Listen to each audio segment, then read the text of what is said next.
Yan, kumusta mga ka-idol? For today's video, ayan dito po kami ngayon sa kaibigan kong taga-Australia. Dito po kami ngayon sa Seda Hotel.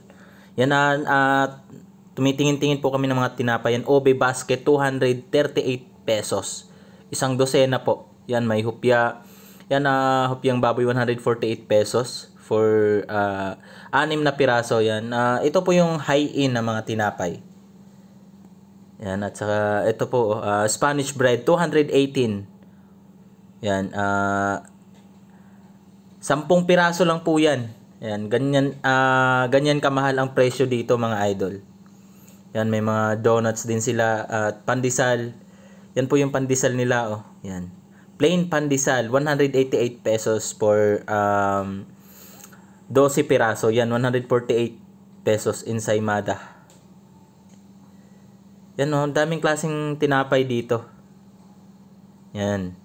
Yan po, nakikita nyo naman yung mga presyo. Yan, per piece po yan. 288, isang piraso. Oh my gosh.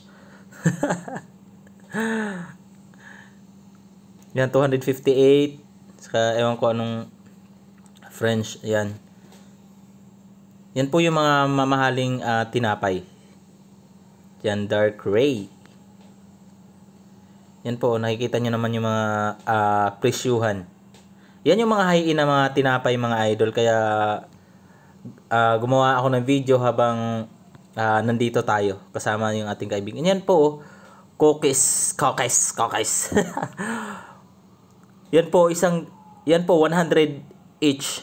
Yan, crinkles, ganun din. Yan po. Yan, ganun kamahal.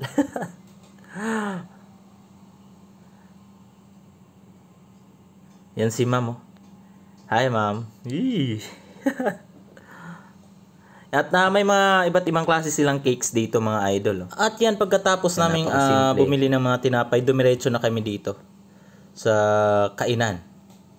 Yan, buffet po ito at yan, pipili ka lang po kung ano yung gusto mo. Lahat po ng nakikita mo ay pwede mong kainin. Yan. At ang daming tao dito. May taho. Andyan pa si ewan ko, di ko kilala yan.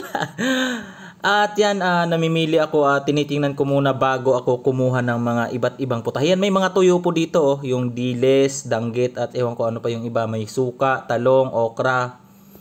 Yan, at may fried rice, at may mga ano din sila dito, oh, mga salad. Salad, oh. At yan, may mga ano din sila dito, mga fruits. Panghimagas, kumbaga.